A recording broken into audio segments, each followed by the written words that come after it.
میں نے اپنی زندگی کے 65 سال کبھی نہیں سوچا تھا کہ ایک دن ایسا بھی آئے گا جب اپنے گھر کے باہر کھڑا ہو کر اندر جانے کی اجازت مانگوں گا اور میرے اپنے بیٹے مجھے اجنبیوں کی طرح دیکھیں گے۔ میری ساری زندگی ایک سرکاری محکمے میں ملازمت کرتے ہوئے گزر گئی تھی۔ میں نے جوانی سے لے کر بڑھاپے تک ایک ایک روپیہ سوچ سمجھ کر خرچ کیا تھا۔ میری خواہش کبھی بڑی نہیں رہی تھی، نہ مجھے مہنگی گاڑی چاہیے نہ کسی بڑے محل جیسا گھر۔ بس میری خواہش تھی کہ میرے بچے اچھی تعلیم حاصل کریں، اپنے پاؤں پر کھڑے ہوں اور بڑھاپے میں مجھے 2 وقت کی عزت دیں۔ میری بیوی کا انتقال تقریباً 8 سال پہلے ہو گیا تھا۔ اس وقت میرے دونوں بیٹے شادی شدہ تھے۔ بڑا بیٹا حمزہ ایک نجی کمپنی میں کام کرتا تھا اور چھوٹا بیٹا وقاص اپنے کاروبار شروع کرنے کے خواب دیکھتا تھا۔ میری بیوی کے انتقال کے بعد گھر کی ساری ذمہ داری میرے کندھوں پر آ گئی تھی۔ میں نے کبھی بچوں کے سامنے اپنی پریشانی ظاہر نہیں کی۔ اگر بجلی کا بل زیادہ آ جاتا تو اپنا خرچ کم کر دیتا، اگر گھر میں کسی چیز کی ضرورت ہوتی تو اپنی دوا اگلے ہفتے کے لیے چھوڑ دیتا، مگر بچوں کو کبھی یہ محسوس نہیں ہونے دیا کہ ان کا باپ کس چیز کی کمی میں زندگی گزار رہا ہے۔ میں نے اپنی پوری ملازمت کے دوران تھوڑا تھوڑا پیسہ جمع کیا۔ میری تنخواہ بہت زیادہ نہیں تھی، مگر میں فضول خرچ بھی نہیں تھا۔ ریٹائرمنٹ کے بعد مجھے ایک مناسب رقم ملی، اس کے علاوہ میری کچھ جمع پونجی بھی تھی۔ میں نے سوچا کہ اس رقم سے گھر کی چھت دوبارہ بناؤں گا، کچھ رقم بینک میں رکھ دوں گا اور باقی رقم اپنے لیے کوئی چھوٹا سا کاروبار شروع کر لوں گا، کیونکہ میں جانتا تھا کہ سارا دن خالی بیٹھنا میرے لیے مشکل ہوگا۔ مگر ریٹائرمنٹ کے بعد میرے گھر کا ماحول بدلنے لگا۔ پہلے میرے بیٹے مجھ سے ہر بات مشورے سے کرتے، اب انہیں میری ہر بات میں مداخلت محسوس ہونے لگتی۔ حمزہ کی بیوی اکثر کہتی، بابا آپ ریٹائر ہو گئے ہیں، آپ کو بھی آرام کرنا چاہیے، ہر وقت گھر کے معاملات میں کیوں پڑے رہتے ہیں؟ میں خاموش ہو جاتا، کیونکہ مجھے معلوم تھا کہ وہ شاید مجھے برا نہیں کہنا چاہتی، مگر اس لہجے میں وہ عزت نہیں رہی تھی وہ جو پہلے ہوا کرتی تھی۔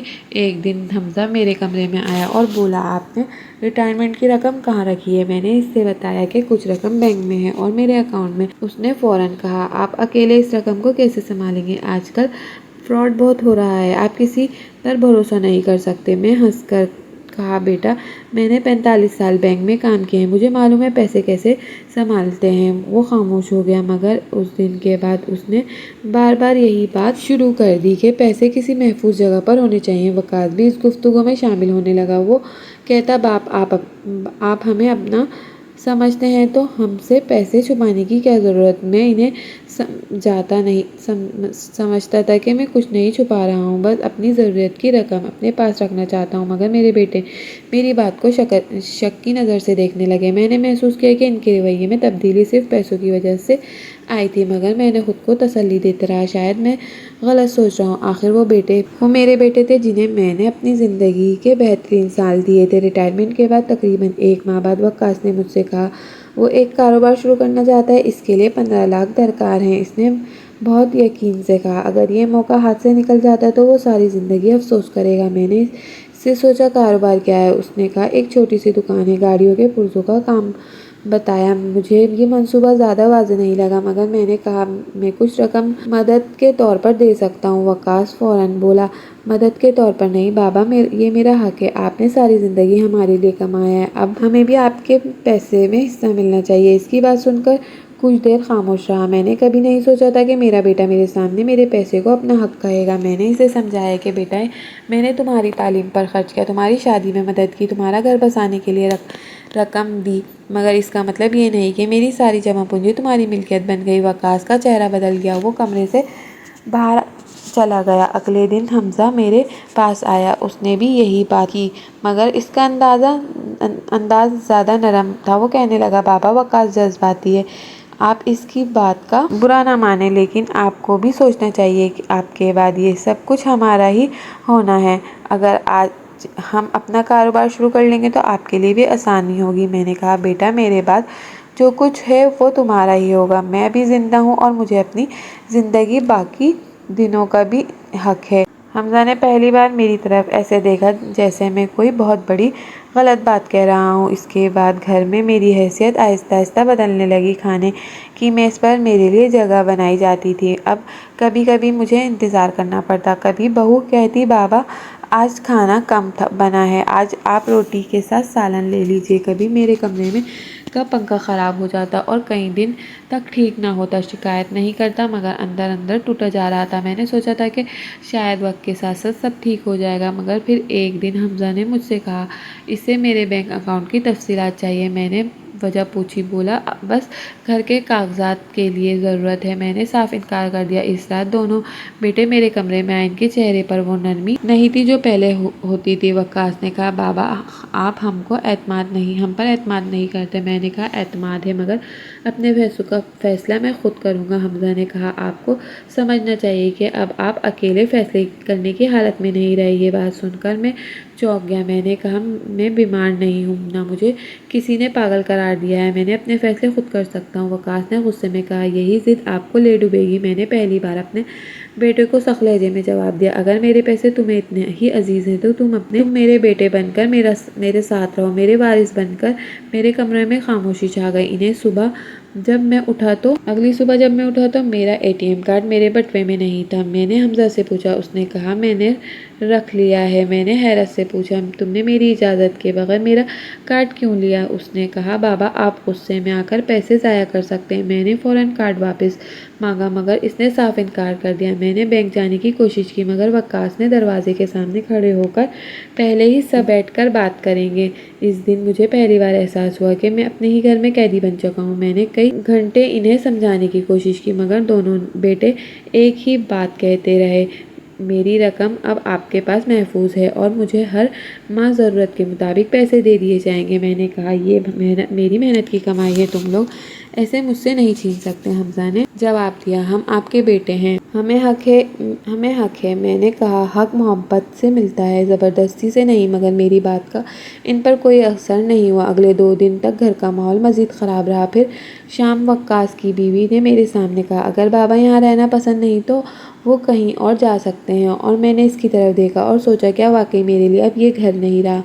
یہ وہی گھر تھا جس کی قسطیں میں نے 20 سال تک ادا کی تھی، جس کی بنیاد میں نے اپنے ہاتھوں سے رکھی تھی، جس کے ہر کمرے میں میرے بچوں کے بچپن کی آوازیں تھیں۔ مگر اس وقت میرے دونوں بیٹے خاموش کھڑے تھے، کسی نے اپنی بیوی کو نہیں روکا۔ میں نے حمزہ سے پوچھا بیٹا کیا تم بھی یہی چاہتے ہو؟ وہ نظریں جھکا کر بولا بابا اگر آپ ہمارا ساتھ تعاون نہیں کریں گے تو گھر میں سکون نہیں رہے گا۔ میں سمجھ گیا کہ فیصلہ ہو چکا ہے۔ میں نے اپنی الماری کھولی، ایک چھوٹا سا بیگ نکالا، اس میں 2 جوڑے کپڑے ڈالے اور پھر کچھ دوائیں تھیں جو جیب میں رکھی تھیں، اور دروازے کی طرف بڑھ گیا۔ وقاص نے کہا بابا آپ کہاں جا رہے ہیں؟ میں نے اس کی طرف دیکھ کر کہا بیٹا تم لوگوں نے مجھے جانے کو کہا ہے، اب میں جا رہا ہوں۔ وہ خاموش رہا۔ دروازے کے باہر نکلا تو مجھے لگا جیسے میں صرف گھر سے نہیں بلکہ اپنی پوری زندگی سے باہر نکالا جا رہا ہوں۔ میرے پاس نہ ATM کارڈ تھا، نہ اتنے پیسے، نہ کوئی ایسا دوست جس کے سامنے جا کر اپنی حالت بیان کر سکتا۔ میں گھر سے نکلنے کے بعد سیدھا ایک ایسے جاننے والے کے پاس گیا جس سے کبھی کبھار ملاقات ہو جایا کرتی تھی۔ میں نے اس کے دروازے پر کھڑے ہو کر اپنی حالت بتانے کی کوشش کی مگر الفاظ میرے گلے میں اٹک رہے تھے۔ میں نے کبھی کسی کے سامنے اپنے حالات بیان نہیں کیے تھے۔ پوری زندگی اگر کوئی پریشانی بھی آئی تو میں نے اسے اپنے اندر رکھا۔ مجھے ہمیشہ یہی لگتا تھا کہ آدمی کو اپنی مشکل کا شور نہیں مچانا چاہیے، لیکن اس رات میرے پاس نہ گھر تھا اور نہ کوئی ایسی جگہ جہاں جا کر میں کہہ سکتا کہ میں تمہارا اپنا ہوں اور مجھے اپنے پاس رکھ لو۔ وہ جاننے والا مجھے دیکھ کر حیران ہوا۔ اس نے پوچھا بابا جی کیا ہوا ہے؟ میں نے بہت دیر خاموش رہنے کے بعد صرف اتنا کہا گھر میں کچھ مسئلہ ہو گیا ہے اور مجھے 2-4 دن کے لیے رہنے کی جگہ چاہیے۔ میں نے اپنے بیٹوں کے بارے میں کچھ نہیں بتایا۔ میں نے یہ نہیں کہہ سکا کہ اپنے بیٹوں نے مجھے گھر سے نکال دیا ہے۔ میرے منہ سے یہ بات نکل ہی نہیں رہی تھی۔ مجھے ڈر تھا کہ اگر میں نے یہ کہہ دیا تو وہ بھی مجھے اسی نظر سے دیکھے گا جس نظر سے آج میرے بیٹے دیکھ رہے تھے۔ اس نے مجھے ایک چھوٹے سے کمرے میں جگہ دے دی۔ میں نے اس کا شکریہ ادا کیا۔ وہ چپ چاپ ایک کونے میں بیٹھ گیا۔ اس رات اس نے میرے لیے کھانا بھی رکھا مگر گلے سے نوالا ہی نہیں اتر رہا تھا۔ میں نے بہت کوشش کی مگر ہر نوالا نکلتے ہوئے مجھے اپنے گھر کی میز یاد آ رہی تھی، وہی میز جہاں کبھی میرے دونوں بیٹے میرے ساتھ بیٹھ کر کھانا کھاتے تھے۔ حمزہ بچپن سے سبزی دیکھ کر منہ بنا لیتا اور وقاص ہمیشہ سالن میں سے گوشت کا بڑا ٹکڑا ڈھونڈ لیتا۔ میں کبھی ان دونوں کو ڈانٹتا اور کبھی خود اپنی پلیٹ کا اچھا ٹکڑا ان کی پلیٹ میں ڈال دیتا۔ اس رات میرے سامنے کھانا رکھا تھا مگر مجھے اپنی پلیٹ میں اپنے بچوں کے بچپن نظر آ رہے تھے۔ میں نے تھوڑا سا کھایا اور باقی واپس کر دیا۔ اس شخص نے پوچھا بابا جی طبیعت ٹھیک ہے؟ میں نے مسکرا کر کہا بس بھوک نہیں ہے۔ حالانکہ حقیقت یہ تھی کہ میرے دل پر اتنا بوجھ تھا کہ بھوک بھی ان کے نیچے دب گئی تھی۔ وہ دن بھی وہاں 2 دن وہاں گزارے۔ میں جانتا تھا کہ وہ برا آدمی نہیں، مگر اس کے گھر زیادہ دن رہنا نہیں چاہتا تھا۔ اس کے اپنے مسائل تھے، وہ گھر چھوٹا تھا اور اس کے بچے بھی تھے۔ میں رات کو جب سب کے سونے کے بعد چپکے سے آنکھیں کھولتا تو خود سوال کرتا کہ میں کب تک یہاں رہوں گا۔ میں اپنے بیٹوں کے گھر سے نکالا گیا تھا، مگر اب کسی دوسرے کے گھر رہتے ہوئے مجھے ہر لمحہ یہی محسوس ہوتا کہ میں کسی پر بوجھ نہیں ہوں۔ تیسری صبح فیصلہ کر لیا اب وہاں نہیں رہوں گا۔ میرے پاس جیب میں کچھ نقد رقم تھی، میں کئی سال پہلے پرانی الماری کے خفیہ خانے میں رکھ دی تھی اور گھر سے نکلتے ہوئے اتفاقاً میرے ہاتھ لگ گئی تھی۔ وہ رقم بہت زیادہ تھی، مگر اس وقت میرے لیے وہی پوری دنیا تھی۔ میں نے وہ رقم جیب میں رکھی اور اس جاننے والے سے کہا اب میں کہیں کام تلاش کروں گا۔ اس نے مجھے روکنے کی کوشش کی اور کہا بابا جی آپ میرے پاس رہیں، کوئی مسئلہ نہیں، مگر میں نے سر ہلا دیا۔ میں نے اس کے سامنے اپنے آنسو روک رکھا تھا۔ میں نے اسے نہیں بتانا چاہتا تھا میں اس لیے جا رہا ہوں کیونکہ میں اپنے ہی بیٹوں کے بعد کسی اور گھر میں خود کو مزید بے سہارا محسوس نہیں کرنا چاہتا۔ میں سڑک پر نکل آیا، میرے ہاتھ میں وہی چھوٹا سا بیگ تھا جس میں 2 جوڑے کے کپڑے اور چند دوائیں تھیں۔ میں چلتا رہا، مگر مجھے نہیں معلوم تھا مجھے جانا کہاں ہے۔ زندگی میں پہلی بار میرے پاس جانے کے لیے کوئی گھر نہیں تھا۔ کچھ دیر بعد میرے قدم رک گئے۔ سڑک کے کنارے ایک فٹ پاتھ تھا۔ دن کے وقت وہاں لوگ آ جا رہے تھے، مگر شام ہوتے ہی وہ جگہ آہستہ آہستہ خالی ہونے لگی۔ میں ایک طرف بیٹھ گیا۔ پہلے میں نے سوچا کہ کچھ دیر آرام کر کے اٹھ جاؤں گا، مگر جسم میں اتنی تھکن تھی کہ مجھے محسوس ہی نہیں ہوا کب میری آنکھ لگ گئی۔ جب میری آنکھ کھلی تو رات گہری ہو چکی تھی۔ میرے نیچے سخت فٹ پاتھ تھی، میری کمر میں درد ہو رہا تھا اور گردن اکڑ گئی تھی۔ میں اٹھ کر بیٹھنے کی کوشش کی اور چند لمحے کے لیے مجھے سمجھ نہیں آیا کہ میں کہاں ہوں۔ پھر مجھے حقیقت سامنے آ گئی، میں فٹ پاتھ پر سو رہا تھا۔ 65 سال کی عمر میں پہلی بار میں نے اپنے آپ کو اس حالت میں دیکھا تھا۔ میں نے اپنی پوری زندگی ایک چھت میں گزاری تھی۔ کبھی اپنا گھر اپنا چھوٹا تھا تو کبھی چھوٹا بھی تھا تو گھر تھا، کبھی مالی حالات خراب ہوئے تو میرے پاس سونے کے لیے اپنا بستر تھا۔ میں نے کبھی یہ نہیں سوچا تھا ایک دن ایسا آئے گا کہ جب رات کے وقت زمین پر لیٹا آسمان کی طرف دیکھ رہا ہوں اور اب مجھے معلوم نہیں تھا کہ صبح اٹھ کر کہاں جاؤں گا۔ میں نے اپنے ہاتھ سے فٹ پاتھ کو چھوا، وہ ٹھنڈ اور سخت تھا۔ مجھے اچانک اپنا بستر یاد آ گیا، وہ بستر جس پہ میری بیوی کئی سال میرے ساتھ سویا کرتی تھی۔ اس کی وفات کے بعد میں کئی راتیں اس بستر پر اکیلا جاگتا رہا، مگر کبھی مجھے یہ خیال نہیں آیا کہ ایک دن میرے بستر بھی نہیں ہوں گے۔ میں نے آنکھیں بند کر لی، مجھے اپنی بیوی کی یاد آئی۔ میں نے دل ہی دل میں اس سے کہا دیکھو میں نے بچوں کو تمہارے بعد سنبھال لیا تھا، میں نے کبھی انہیں تمہاری کمی محسوس نہیں ہونے دی، میں نے ان کے لیے سب کچھ کیا، لیکن آج میں کہاں آ گیا ہوں۔ میری آنکھوں سے آنسو نکل آئے۔ میں نے اپنا چہرہ ہاتھوں میں چھپا لیا تاکہ کوئی راہگیر مجھے روتے ہوئے نہ دیکھے۔ مجھے اپنے آنسوؤں پر شرمندگی نہیں بلکہ اپنی حالت پر شرمندگی تھی۔ میں سوچ رہا تھا اگر میرے دفتر کا کوئی پرانا ساتھی مجھے اس حالت میں دیکھ لے گا تو کیا بتاؤں گا، اگر میرے بیٹوں کا کوئی دوست مجھے فٹ پاتھ پر سویا ہوا دیکھ لے گا تو میں کیا کہوں گا، میں انہیں کیا بتاؤں گا۔ جس باپ نے اپنے بچوں کی فیسیں بھرنے کے لیے کئی سال اپنی خواہشیں دفن کی، آج وہ خود فٹ پاتھ پر سو رہا ہے۔ رات بہت آہستہ گزر رہی تھی۔ کچھ دیر بعد مجھے شدید بھوک محسوس ہوئی۔ دن بھر میں نے کچھ خاص نہیں کھایا تھا۔ میں نے جیب میں ہاتھ ڈالا، چند نوٹ تھے، میں چاہتا تو قریب کی دکان سے کچھ کھا سکتا تھا، مگر میں نے وہ پیسے واپس جیب میں رکھ لیے۔ مجھے معلوم نہیں تھا اگلے دن کھانا کب ملے گا۔ میں یہ خیال آتے ہی میرے دل میں ایک عجیب سا خوف پیدا ہوا۔ میں نے پوری زندگی کبھی یہ نہیں سوچا تھا کہ اگلا دن کھانا کہاں سے آئے گا۔ اگر گھر میں پیسے کم ہوتے تو میں بچوں کے لیے کھانا لے آتا اور خود کہہ دیتا آج مجھے بھوک نہیں۔ اگر گھر میں گوشت کم ہوتا تو میں اپنی پلیٹ بچوں کے سامنے رکھ دیتا، لیکن آج پہلی بار مجھے واقعی معلوم نہیں تھا کہ اگلی صبح کیا کھاؤں گا۔ میرا پیٹ درد کرنے لگا تھا۔ میں نے پانی کی بوتل سے چند گھونٹ پیا اور خود کو تسلی دی کہ صبح کچھ نہ کچھ ہو جائے گا، مگر اس رات میری بھوک سے زیادہ میرے بیٹوں کی یاد مجھے کھا رہی تھی۔ میں بار بار سوچ رہا تھا کہ حمزہ نے مجھے جاتے ہوئے نہیں روکا، وقاص نے میرے ہاتھ سے بیگ لے کر کیوں نہیں کہا بابا آپ کو کہیں نہیں جائیں گے، کیا واقعی میری کوئی فکر نہیں تھی کیا میں نے ان کی پرورش میں کہیں ایسی غلطی کی تھی جس کی سزا آج مجھے مل رہی ہے؟ مجھے وہ دن یاد آنے لگا جب حمزہ بچپن میں بیمار ہوتا اور پوری رات اس کے سرانے بیٹھا رہتا۔ وقاص کی اسکول کی فیس کے لیے پیسے چاہیے ہوتے تو میں نے اپنی ضرورت کی چیزیں خریدنے کا ارادہ چھوڑ دیتا۔ جب دونوں کی شادیاں ہوئی تو میں نے اپنی جمع پونجی خرچ کر دی۔ میں نے کبھی حساب نہیں رکھا میں نے ان پر کتنا خرچ کیا، لیکن آج میں فٹ پاتھ پر پڑا ہوں۔ میرے ذہن میں پہلی بار یہ سوال آیا، میرے بیٹوں نے کبھی حساب رکھا تھا ان کے باپ نے ان کے لیے کیا کیا ہے؟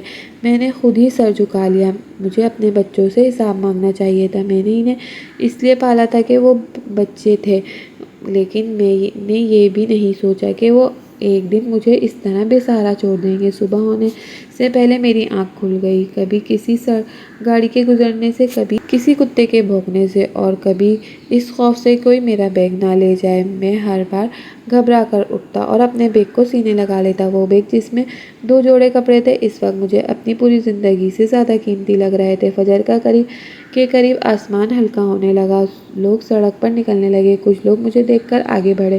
ایک شخص نے چند لمحے مجھے دیکھا، پھر اس نے نظریں پھیر لیں۔ وہ جانتا تھا کہ وہ یہی سوچ رہا ہے کہ یہ بوڑھا یہاں کیوں سو رہا ہے۔ میں نے اپنے کپڑے جھاڑے اور اٹھنے کی کوشش کی۔ میری کمر میں شدید درد تھا۔ میں نے ایک ہاتھ فٹ پاتھ پر رکھا اور آہستہ آہستہ کھڑا ہوا۔ اس لمحے مجھے احساس ہوا کہ میں بوڑھا ہو چکا ہوں۔ پہلے میں کبھی اپنے بڑھاپے کے بارے میں نہیں سوچتا تھا۔ مجھے لگتا تھا جب تک ہاتھ پاؤں چل رہے ہیں میں کام کرتا رہوں گا، مگر اس صبح فٹ پاتھ سے اٹھتے ہی مجھے پہلی بار محسوس ہوا کہ جسم واقعی پہلے جیسا نہیں رہا۔ پھر میں نے خود کو سنبھالا اور اپنے آنسو صاف کیے اور دل میں کہا، اگر میرے بیٹے مجھے چھوڑ سکتے ہیں تو میں خود کو نہیں چھوڑوں گا۔ میں کسی کے سامنے ہاتھ نہیں پھیلاؤں گا۔ میں دوبارہ کام کروں گا، چاہے کام کتنا ہی چھوٹا کیوں نہ ہو۔ میں نے سڑک پر چلتا ہوا آگے بڑھا۔ مجھے معلوم نہیں تھا کہ میری زندگی مجھے کہاں لے جا رہی ہے۔ مجھے صرف اتنا معلوم تھا کہ میں اپنے بیٹوں کے دروازے پر واپس جا کر کھڑا نہیں ہوں گا۔ اس دن میں اپنی زندگی کا سب سے بڑا دکھ برداشت کیا تھا، اور اسی دن میں نے پہلی بار یہ سیکھا تھا کہ کبھی کبھی انسان کو اپنے ہی لوگوں سے محروم ہونے کے بعد اندر سے دوبارہ پیدا ہونا پڑتا ہے۔ فٹ پاتھ سے اٹھنے کے بعد کافی دیر تک سڑک کنارے کھڑا رہا۔ میری کمر میں درد تھا اور ٹانگیں بھی جیسے جواب دے رہی تھیں، مگر میں نے کسی سے مدد نہیں مانگی۔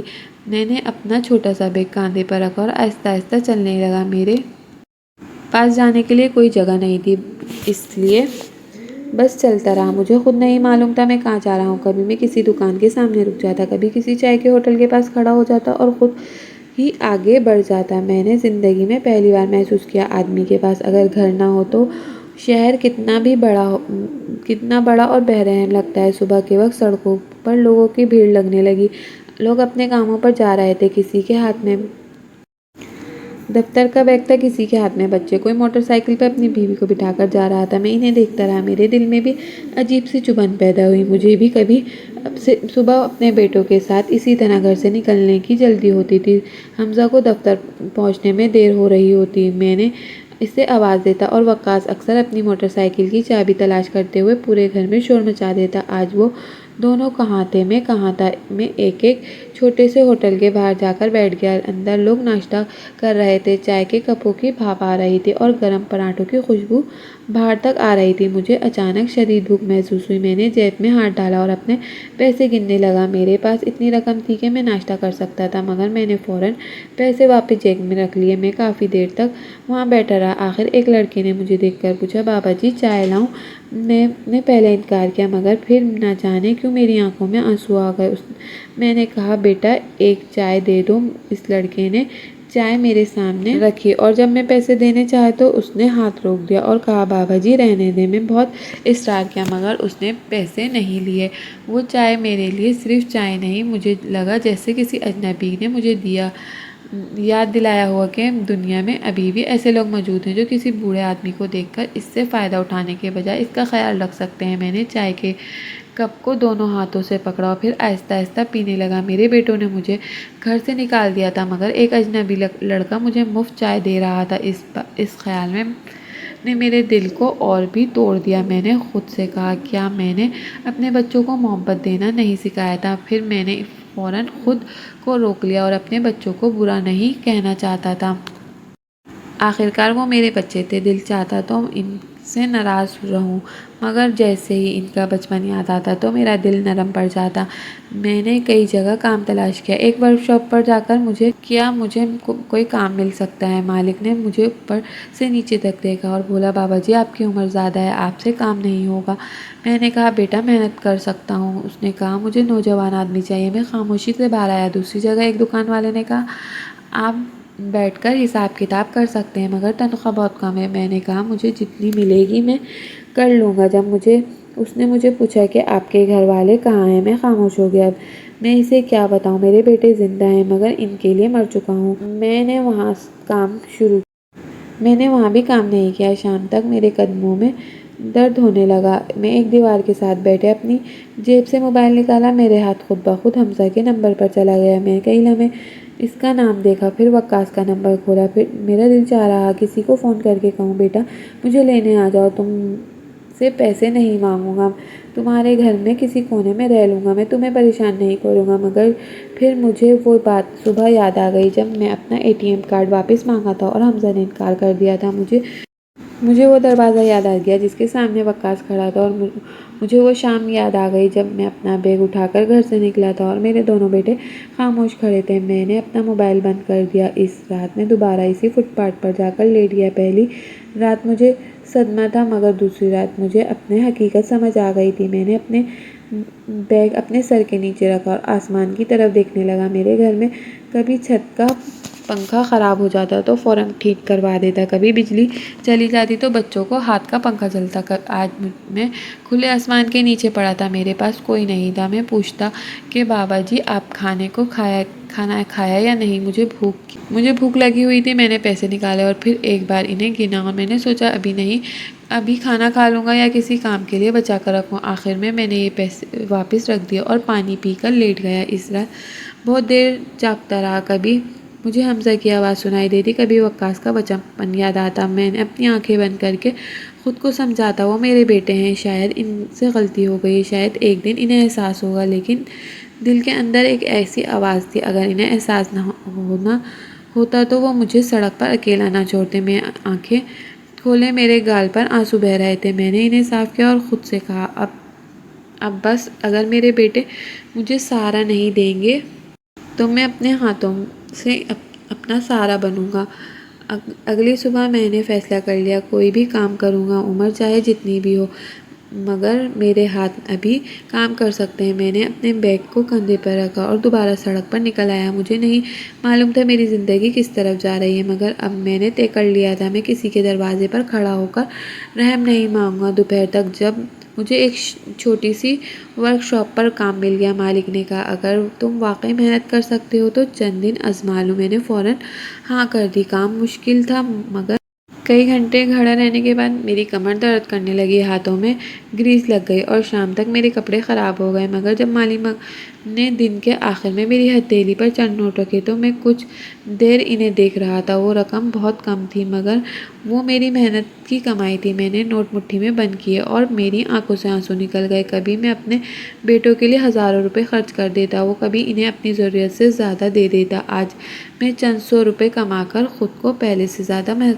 مضبوط محسوس کر رہا تھا۔ میں نے دل ہی دل میں کہا، یہ کم ہے مگر میرے ہیں۔ اسی شام مجھے پہلی بار لگا کہ شاید ابھی مکمل طور پر ختم نہیں ہوا۔ میری زندگی مجھ سے چھین لی گئی، مگر میرے ہاتھ ابھی بھی میرے پاس ہیں، اور جب تک میرے ہاتھ کام کر سکتے ہیں میں دوبارہ کھڑا ہو سکتا ہوں۔ میرے پاس تھوڑی سی رقم تھی، میں نے اسی رقم سے سڑک کنارے ایک چھوٹی سی جگہ کرائے پر لی اور پنچر لگانے کا سامان خرید لیا، اور لوگوں نے مجھے پہلی بار وہاں بیٹھا دیکھا تو حیران ہوئے۔ کچھ نے پوچھا، بابا آپ یہ کام کیسے کر رہے ہو؟ مسکراتا کہتا، روزی کا کوئی اچھا چھوٹا نہیں ہوتا۔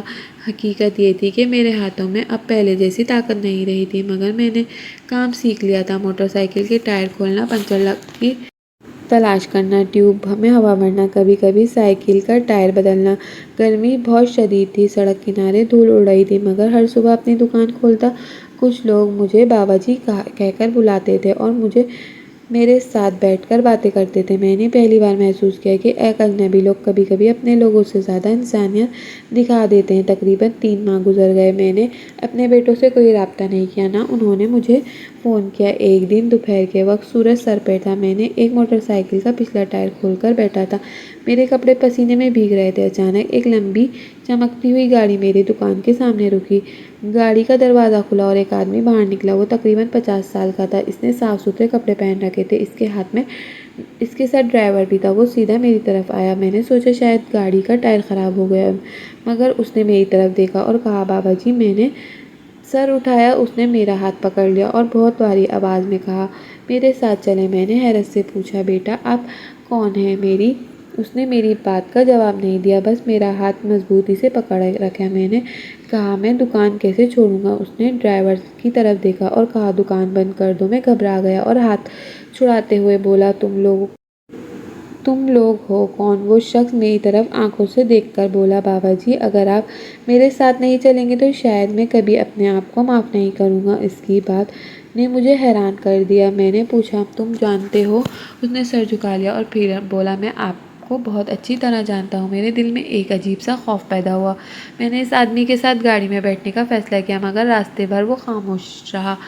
گاڑی شہر کے ایک ایسے حصے میں داخل ہوئی جہاں بڑے بڑے گھر تھے اور اونچی اونچی دیواریں تھیں۔ میں نے کئی بار پوچھا ہم کہاں جا رہے ہیں، مگر کوئی جواب نہیں دیتا۔ آخر گاڑی ایک ایسے بڑے گھر کے سامنے رکی۔ دروازہ کھلا، میں اندر داخل ہوا۔ گھر کے صحن میں کئی لوگ کھڑے تھے۔ جیسے ہی انہوں نے مجھے دیکھا تو سب کے چہرے بدل گئے۔ ایک بوڑھی عورت روتی ہوئی میری طرف بڑھی۔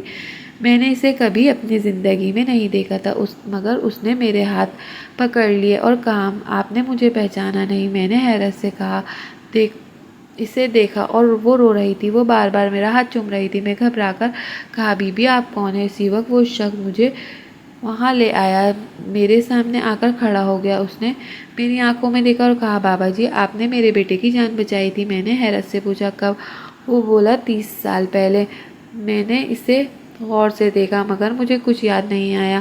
ایک نوجوان آگے بڑھا اور بولا میں وہ بچہ ہوں جسے آپ نے ایک بار سڑک کے کنارے اٹھا کر اسپتال کے بستر تک پہنچایا تھا۔ میرا دل زور سے دھڑک گیا۔ اچانک میرے ذہن میں ایک پرانا واقعہ ابھرنے لگا۔ وہ سردیوں کی رات تھی، میں دفتر سے واپس آ رہا تھا، مجھے سڑک کے کنارے ایک زخمی بچہ ملا۔ لوگ اسے دیکھ کر گزر رہے تھے، مگر میں نے اپنی گاڑی روکی تھی۔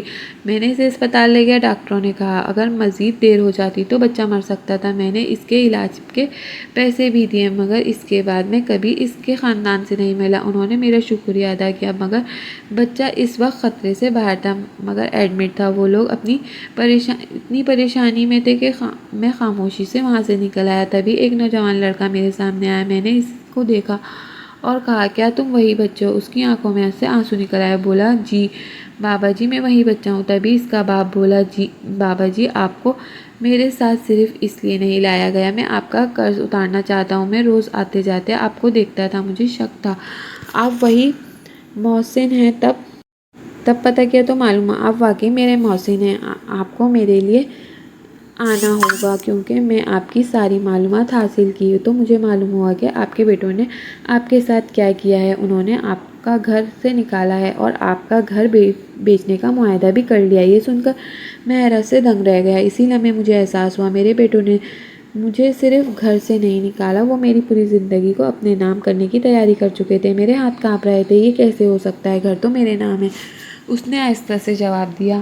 بابا جی گھر ابھی بھی آپ کے نام ہے، لیکن آپ کے بیٹوں نے ایک خریدار سے معاہدہ کر لیا ہے، اس کے بدلے میں بڑی رقم لے چکے ہیں۔ میں نے بے یقینی سے کہا مگر وہ گھر بیچ نہیں سکتے جب تک میں دستخط نہیں کروں۔ اس نے کہا یہی وجہ ہے کہ وہ آپ کو تلاش نہیں کر رہے تھے، بلکہ آپ کو چھپا رہے تھے۔ میرا دل بیٹھ گیا۔ میں نے آپ کے گھر کا پتہ حاصل کیا اور وہاں گیا۔ آپ کے بیٹوں سے پوچھا آپ کہاں ہیں؟ انہوں نے کہا آپ اپنی مرضی سے گھر چھوڑ کر چلے گئے ہیں اور کسی سے رابطہ نہیں رکھنا چاہتے۔ میں نے آنکھیں بند کر لیں اور میرے بیٹوں نے میرے بارے میں جھوٹ بھی بول دیا تھا۔ آپ کے بیٹے وقاص نے میرے دوست سے ایک بڑی رقم کا قرض مانگی تھی اور ضمانت کے طور پہ آپ کا گھر دکھایا تھا۔ اس نے کہا کہ گھر جلدی اس کے نام ہو جائے گا۔ مجھے اس وقت پہلی بار معلوم ہوا کہ میرے بیٹے نے باہر کے لوگوں کے سامنے میرے گھر کو اپنی ملکیت بنا کر پیش کرنا شروع کر دیا تھا۔ تب وہ شخص جس کا نام عدنان تھا وہ بولا، میرے دوست نے مجھے بتایا کہ بقول آپ کے بیٹوں کے آپ ذہنی طور پر کمزور ہو چکے ہیں اور آپ نے اسے گھر کے معاملات سنبھالنے کا اختیار نہیں دیا۔ میں نے غصے سے کہا، یہ جھوٹ ہے۔ میری آنکھوں سے آنسو نکل آئے۔ اپنے بیٹوں کی بے بسی پر میں نے عدنان سے کہا، بیٹا تم نے مجھے یہاں کیوں بلایا ہے؟ جلدی بتاؤ، مجھے دکان واپس جانا ہے۔ میں مزید اپنے بیٹوں کی بے حسی کی داستان نہیں سن سکتا۔ اس نے جواب دیا، کیونکہ میں چاہتا ہوں کہ اب آپ کسی رحم و کرم پر نہ رہیں، آپ اب ہمارے ساتھ رہیں۔ میں نے کہا، میں تمہارا احسان نہیں لینا چاہتا۔ عدنان نے فوراً کہا، بابا جی احسان نہیں۔ میں نے کہا، میں تمہیں 30 سال پہلے صرف انسانیت کے ناطے مدد کی تھی، اس کے بدلے میں تم آج مجھے اپنے گھر میں رکھو گے تو یہ میرے لیے بہت مشکل ہوگا۔ عدنان نے میرا ہاتھ پکڑ لیا اور کہا، آپ نے اس وقت بھی یہی کہا تھا۔ میں نے کچھ نہیں کیا، بس انسانیت کی۔ مگر آپ اس رات میرے بیٹے کو سڑک پر چھوڑ دیتے تو آج وہ زندہ نہ ہوتا۔ میں نے اسے سمجھایا، مجھے پیسے نہیں چاہیے۔ وہ مسکرا کر بولا، آپ کو پیسے دینے نہیں آیا ہوں۔ میں نے حیرت سے اسے دیکھا اور کہا، آپ کو ایک کام دینے آیا ہوں۔ میں پہلی بار اس کے چہرے کی سنجیدگی دیکھی۔ وہ بولا، میرے پاس گاڑیوں کے ٹائروں اور پرزوں کا کاروبار ہے، کئی شہروں میں میری دکانیں ہیں۔ مجھے ایسے شخص کی ضرورت ہے جو ایمانداری سے کام کر سکے۔ آپ پوری زندگی سرکاری ملازمت کی ہے، آپ حساب کتاب سمجھتے ہیں، لوگوں سے بات کرنا جانتے ہیں اور سب سے بڑھ کر آپ نے کبھی کسی کا حق نہیں مارا۔ میں نے کہا، میری عمر 65 سال ہے۔ عدنان نے جواب دیا، مجھے جوان آدمی نہیں چاہیے، مجھے قابل اعتماد آدمی چاہیے جو ان سب کی نگرانی کرے۔ میں نے اس کی بات سن کر سر جھکا لیا۔ میری آنکھوں کے سامنے وہ چھوٹی سی پنچر کی دکان آ گئی جہاں میں روز دھوپ میں بیٹھتا تھا۔ میں نے کہا، میں اپنی محنت سے کما سکتا ہوں۔ عدنان نے بھی، اسی لیے میں آپ کو نوکری نہیں دے رہا ہوں، میں آپ کو اپنی ایک نئی شاخ کی نگرانی دے رہا ہوں۔ میں نے صاف انکار کر دیا۔ عدنان نے پوچھا، کیوں؟ میں نے کہا، اگر میں تمہارے پاس آ گیا تو لوگ کہیں گے کہ میں نے تمہاری مدد کے بدلے تمہارا سہارا لیا ہے۔ کسی کو کچھ یاد نہیں کہ کبھی آپ نے ہماری مدد کی تھی۔ وہ تو ہم جب اپنے بیٹے کو دیکھتے ہیں تو ہمیں یاد آتا ہے، ایک محسن نے ہماری مدد کی تھی۔ آپ کا چہرہ بھی ہمارے ذہن میں نقش تھا، بڑی منتوں مرادوں سے اسے حاصل کیا ہے۔ اس کے بعد ہمیں اولاد نہ ہوئی، سب نے وہاں مجھے رہنے کی پیشکش کیا۔ میں نے گھر میں رہنے سے انکار کر دیا، مگر اس کی والدہ نے میرے سامنے ہاتھ جوڑ دیا اور کہا، آپ میرے بیٹے کے لیے باپ سے کم نہیں، آپ کو ہمارے گھر میں رہنے سے انکار نہیں کرنا چاہیے۔ میں آخرکار ان کے سامنے رہنے کا فیصلہ کیا، مگر شرط رکھی، میں اپنا خرچ خود اٹھاؤں گا۔ عدنان نے میری شرط مان لی۔ اگلے دن اس نے مجھے ایک دکان پر لے جا کر کام سمجھایا، اور دکان بڑی تھی۔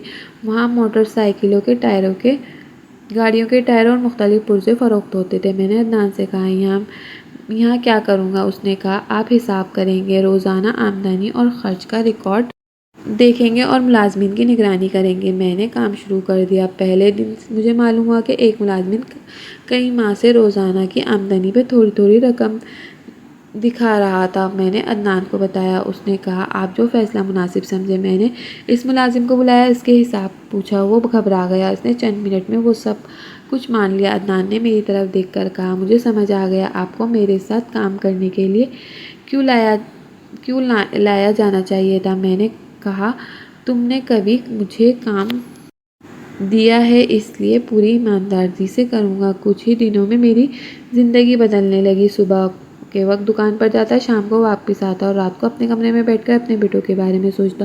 میں ان سے رابطہ نہیں کیا، مگر میرے دل میں ابھی بھی ایک سوال تھا، آخرکار وہ میرے ساتھ ایسا کیوں کیا؟ چند دن بعد میرے بیٹوں کو معلوم ہوا کہ میں زندہ ہوں، ایک بڑے کاروباری شخص کے ساتھ رہ رہا ہوں۔ سب سے پہلے حمزہ کا فون آیا۔ میں نے کئی ماہ بعد اس کی آواز سنی۔ وہ بولا، بابا آپ کہاں ہیں؟ میں نے کہا، تمہیں معلوم ہے۔ وہ خاموش ہو گیا، پھر کہنے لگا، بابا ہم آپ کو لینے آ سکتے ہیں؟ میں نے پوچھا، جب وہ سڑک پر تھا تب کیوں نہیں آئے؟ اس نے کوئی جواب نہیں دیا۔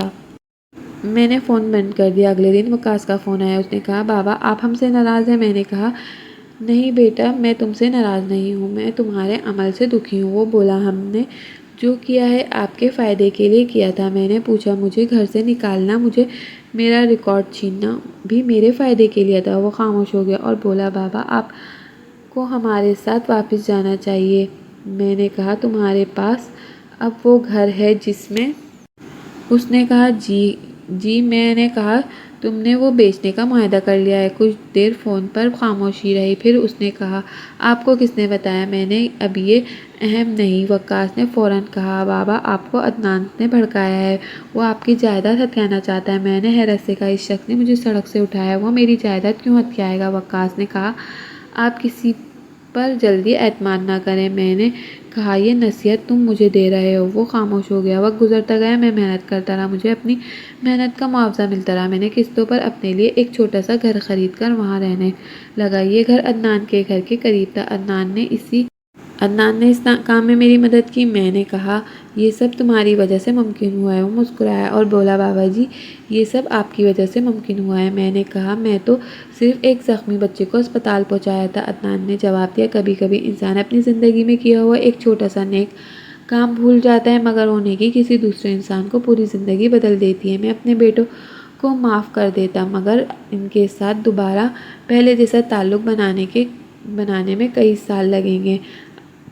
آج میری عمر 70 سال ہے اور میں ابھی بھی کبھی کبھی عدنان کی دکان پر چلا جاتا ہوں اور پرانے ملازمین مجھے بابا جی کہہ کر بلاتے ہیں۔ میری وہ چھوٹی سی پنکچر کی دکان اب بھی سڑک کے کنارے موجود ہے، مگر وہاں ایک نوجوان لڑکا کام کرتا ہے جسے میں نے خود تربیت دی تھی۔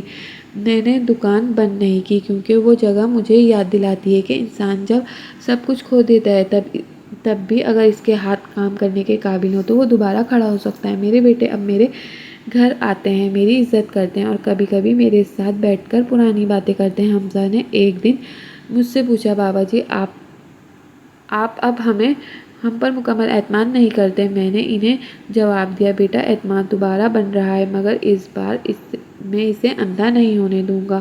وہ خاموش ہو گیا۔ اس کہانی میں سے سبق ملتا ہے، ماں باپ کی ساری زندگی کی کمائی پر قبضہ کر لینا اولاد کا حق نہیں۔ جس باپ نے اپنی جوانی بچوں کے مستقبل کے لیے قربان کر دی، وہ اسے بڑھاپے میں گھر سے نکال دینا اور اس کی محنت کی کمائی چھین لینا انسانیت نہیں۔ لیکن اس کہانی کا سب سے بڑا سبق یہ ہے کہ انسان کی نیکی کبھی ضائع نہیں ہوتی۔ جس شخص کو اس نے اپنے بیٹوں نے بے سہارا چھوڑ دیا تھا، وہی ایک دن اپنی برسوں پرانی نیکی کی وجہ سے دوبارہ عزت کا سہارا پا گیا۔ اس لیے زندگی میں کسی کے ساتھ اچھا سلوک کرتے ہوئے یہ نہ سوچیں کہ بدلے میں آپ کو فوراً کچھ ملے گا، کیونکہ کبھی کبھی انسان کی ایک چھوٹی سی نیکی کئی سال بعد اس وقت واپس آتی ہے جب اسے اس کی سب سے زیادہ ضرورت ہوتی ہے۔ اور اولاد کو بھی یاد رکھنا چاہیے کہ والدین کی جائیداد اور پیسہ ملنے سے سب ان کی دعائیں اور محبت